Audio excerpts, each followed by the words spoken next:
So, you want to become an actor? Well, then one of the first things you're going to need is an agent. Show me the money! Not that kind. But in this video, I'm going to show you exactly what kind of agent to look out for and what you're going to need in order to get one.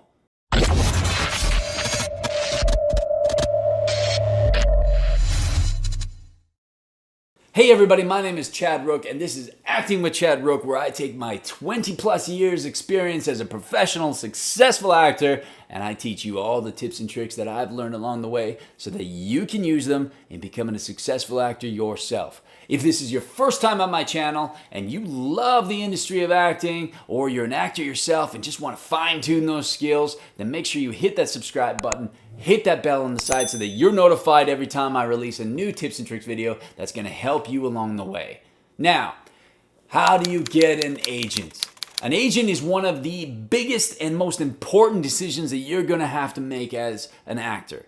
First off, you're going to need a couple things before you get an agent. Number one, a professional headshot. I said professional. What do I mean by professional? Well, simply put, don't have trees in the background. Don't take selfies in your bathroom. Nobody wants to see toilets, okay? Because you thought, oh, I look so good in this outfit and this lighting. Oh, it's amazing. Click.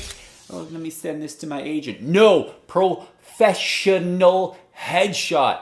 What you're gonna do is go on the internet and search for professional headshot photographers in your area that will give you a good deal, but make sure that you look like you in those photos, but you look good. The lighting is perfect, the hair is perfect, the skin is touched up, that the photographer will get rid of little blemishes and stuff. They need to be professional. Is this true? Yes, it's true. Once you have a professional headshot, there's one other thing that you're gonna need before you get an agent, and that's a resume. But I don't have work, Chad. How can I have a resume? Simply put, you just fill out a resume with what you have. Agents understand that new actors in the game aren't gonna have a built-up resume, okay? But you are gonna have to still bring a resume to your auditions that they end up getting you, so you're gonna have to have something. So what you're gonna put on your resume is just the basics, okay? Your name, the agency you're represented by, obviously not yet, but soon you will be, your height, your weight, your eye color, your TV and film experience if you have any, your theater experience if you have any, your commercial experience if you have any, your skills if you have any, and now this is going to include things like what accents you can do, if you can ride a horse, if you're a skateboarder, if you're a professional volleyball artist, if you're a figure skater, yada, yada, yada. That's going to go in the skills section of your thing. Now, a lot of people ask me on the resume, oh, should I put my education? No. Unless it's a prestigious school like Second City, or you went to, some major theater acting program, it's really not going to matter. For example, say you go to an audition, okay, and you have no credits, but you have this prestigious school listed on your resume. Now, you're up against me, who has credits but has no school. Who do you think they're going to cast? I don't know how to put this, but I'm kind of a big deal. They don't care about what your education is or what school you went to if you're a good actor. And normally, experience as an actor is going to outweigh education as an actor, because the experience is what has made you a good actor. Make sense? So don't worry if you don't have education, but if you do, and it's something that is reputable, go ahead and put it on there. Make sure you watch to the end of this video where I'm going to show you my resume so that you know what an industry standard resume should look like and maybe want to mimic the layout of it. So you got your headshot, you got your resume. Now the only other thing you're going to probably need before you seek out an agent is a cover letter. Now in this cover letter, you're going to explain a few things. Your name, your age, your experience as an actor, and of course, your interest in the agency representing you. That's it, okay? Don't go on a long story about how awesome you are. Throw the ego out the window. Be personable, be humble, and it'll be a lot more attractive to them. So now, how do we go about getting an actual agent? Well, in this industry, there's a saying about you have to be where the work is. And in most cases, that is true. Vancouver, Toronto, New York, LA. Those are the 4 main hubs in North America that you're probably going to want to look at moving to if you really want to take acting seriously, and I'll explain why. If you get an agent and they actually sign you on, they are going to need you to be available at request if they get you an audition. And normally, you only have 1 or potentially 2 days in advance to study the audition material and go to the audition. So if they get you an audition, they're going to call you up. Hey, Chad, got you an audition. You need to be there tomorrow morning at 8 a.m. If you're in Butch-Dakota land and the audition's in Vancouver, it's probably going to be hard for you to travel from Butch-Dakota all the way to Vancouver overnight. Agents don't want to be working hard to get you an audition only to find out that you can't make the audition. And if you're a new actor, chances are very good that the casting directors don't know you enough in order for them to accept a self-tape submission. They're going to want to see you in person for that audition. And if you can't make those auditions, well, you're not only going to look unprofessional, but chances are very good those agents are going to end up dropping you because they're working their ass off to get you those auditions, which just end up being nothing because you don't show up. You are fired! Awesome. You're fired, you goddamn! No. You know what? I'm the biggest star here, man. That's the way it is. So make sure that if you really truly want to be a successful actor and take this seriously as a profession, that you end up moving to where the work is. So you've now moved to one of the major hubs and now you need an agent. So what do? Say we're in Vancouver. Well, I'm going to go online and I'm going to type in Vancouver talent agents. Now you're going to get a list of all the agents that represent people and actors and background actors and all those kind of things. And then you're going to look at their websites, and usually on most of the agency websites, they're going to have a category or a subcategory in their menus up on top there that say submissions for clients or submission guidelines. You click on those, and normally what they're going to ask you for are the 3 things that I've already prepped you for, baby. Headshot, resume, and a cover letter. Once you send those in, you're going to have to sit there and be patient.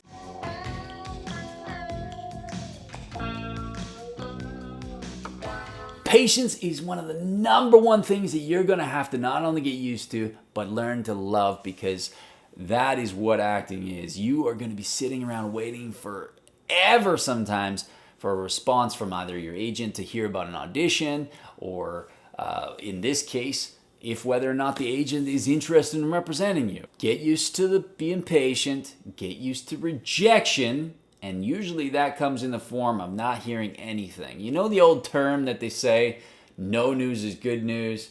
Well, in the acting industry, that really isn't that true. Normally, if you don't hear anything, that either means that they're not interested in you or you didn't book the role. Okay, they don't call you and say, oh, I'm sorry, but you didn't get the role. No, they just don't call you and don't let you know. So get used to that. Now, you've submitted your headshot, resume, and cover letter. You're waiting by the phone, and guess what? 2 days, 3 days, 4 days, 5 days pass, maybe 2 weeks pass, and you still haven't heard anything. Well, go out there and look for other agents that might get back to you. You got to keep in mind that agents are busy people, especially it depends on when you've submitted your material. If it's during pilot season, which is a high casting period, a lot of agents aren't even looking for new clientele, so you might never hear from them. So keep trying, keep submitting to agents, and sooner enough, guess what? Ring, ring.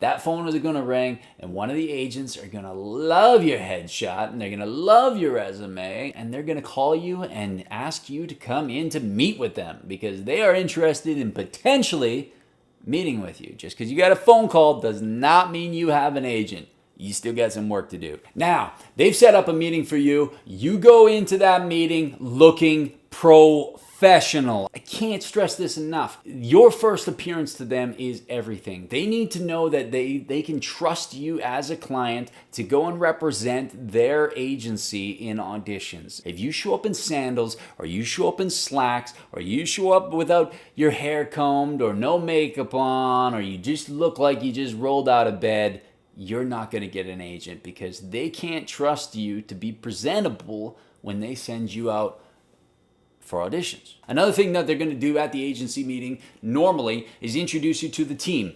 If it's a one-man show, then you don't have to worry about it, okay? But if it's an agency with multiple agents like normal agencies do have, then they're probably going to introduce you to everybody, because after that meeting, they're probably going to get input from other people on what they think. If, for example, they have too many blonde-haired, blue-eyed guys, then chances are they're not going to sign me, okay? Because they already have that type of clientele. So they're going to want to check with different agents to see if you fit in a spot that they're going to need. The next thing they're going to do after they meet with you, okay, is they're going to ask you what your experience is, okay, and if whether or not you're taking any classes. Acting classes are so important, and you're going to have to do these all throughout your career, okay? Acting is a tool, and you need to constantly sharpen it and constantly get better at your craft. So make sure you're taking classes, because if they ask you, are you taking any classes, then chances are very good. If you're not, they're going to ask you or give you some recommendations as to where to go and get this coaching that they're going to want from you. They're going to want to make sure that you're taking your career as professional as they're going to if they represent you. Now, one of the things that you want to make sure that the agent has is likability. If that agent is not likable, you're not going to want to work with them. And if they're not likable, the biggest hindrance that can cause is that perhaps casting directors will not want to work with them either. And that is a huge problem. A lot of these agents who aren't really personable and they're not really friendly to people when they network or anything, that casting directors don't want to work with the agent to the point where they don't bring in the cast or the clientele of that agent to auditions because they don't want to have to potentially deal with that agent. It's crazy, but it's true. There are so many aspects of this industry that are going to prevent you from getting a role, and this can just be simply one of them. Make sure your agent is likable, and make sure it's someone that you are going to like, because you're going to have to work with them on a constant basis. No, you're very good, you. No, you are very good. Now, you're at the agency, you've met with them, you like them, you've met the team, everything seems great. But then they're going to ask you, okay, can you do a monologue for us? Sorry, what? Yeah, a monologue. When you go to that agency meeting, you're going to have a monologue prepared to perform for them right then and there. Sometimes what they'll do is they'll ask you to do what's called a cold read, okay? What that means is that they're going to give you a 1 or 2 page script. If they give you more than that, they're kind of jerks because you're new to the game, okay? But they're going to probably give you a 1 to 2 page script and give you about 15 to 20 minutes to memorize those 2 pages, then come back in the room and perform that scene as if it were a normal audition. They want to see that you have talent, that you're an actual actor. You might be the most amazing looking person, So sexy, it hurts. but then you have no talent. Not everybody can act. There's going to be people out there that are going to disagree with me, okay? But it's true. I have taught so many people in the past, just simply put, some people just can't act. This isn't for everybody. So prepare a monologue, prepare to go in and be asked to do a cold read, and make sure that you know that you're probably gonna have to perform in front of complete strangers right then and there. You've gone in, you've met the agent, you love them, they love you, you've performed. Now it's another waiting game. Just be patient. So you've met the agent, you've performed your cold read or monologue for them, and the interview is over. You go home, and guess what? They tell you, yeah, you know what? We'll look over your material and we'll call you and let you know. Now, what that means is that you could get a call that same day, the next day, in 2 days, 3 days. It might be even 2 to 3 weeks before you hear that agency, depending on how busy they are, if whether or not they're interested in representing you. Again, make sure to remember that they're going to have to go through their whole team usually to make sure that you're a right fit for them. In the meantime, why not go out and meet with other agencies? Don't waste time in this industry, because that's going to be detrimental to your career down the line. So, 2 weeks go by. Okay? You're still waiting by the phone. Oh my God, they're not calling me. Ring, ring, phone rings. Hello, this is actor Chad Rook. Don't answer the phone like that, okay? Hello. Oh, you want to represent me? That's great news. Awesome. Don't talk like that on the phone, okay? Just be normal. I want to be normal. Normal. So they want to represent you. Guess what? Now you're going to need to go and get a few other things. Does it ever end? Number one, you're going to need to go and get what's called a casting workbook account set up. This does cost money yearly. This is something that you're going to have to invest in yourself, but is something that is needed. This casting workbook experience is going to be able to help your agent set up a profile for you online that casting directors will see and will be able to submit you to certain roles, and then therefore the casting directors will look at your profile that was sent to them by your agent and be like, yes, this actor is perfect for this role. They're going to contact your agent and they're going to request you to come in for the audition. Your agent is then going to call you and say, guess what, Chad? You got yourself your first audition. I'm so excited. Then you're going to go home and you're going to prep that audition like you've never prepped anything in your life. You need to make sure that your first impressions to casting directors are spot on, because it can make the difference of whether or not they're going to call you back or not for a second audition. Now, if you're worried about the audition process, don't be, okay? Click this link above because I made a video about the whole audition process for you guys, what to expect, what to bring, what to do. So just go ahead, click that video, and it'll help you guys out. So you've done your audition. Now you have to be Mr. Patient again, okay? You got to go out there and just wait and wait to see if the casting director hears from the directors or the producers that they want you for the role. If they do, they're going to contact your agent. Your agent's going to contact you, let you know that you've either been put on hold, which means they're still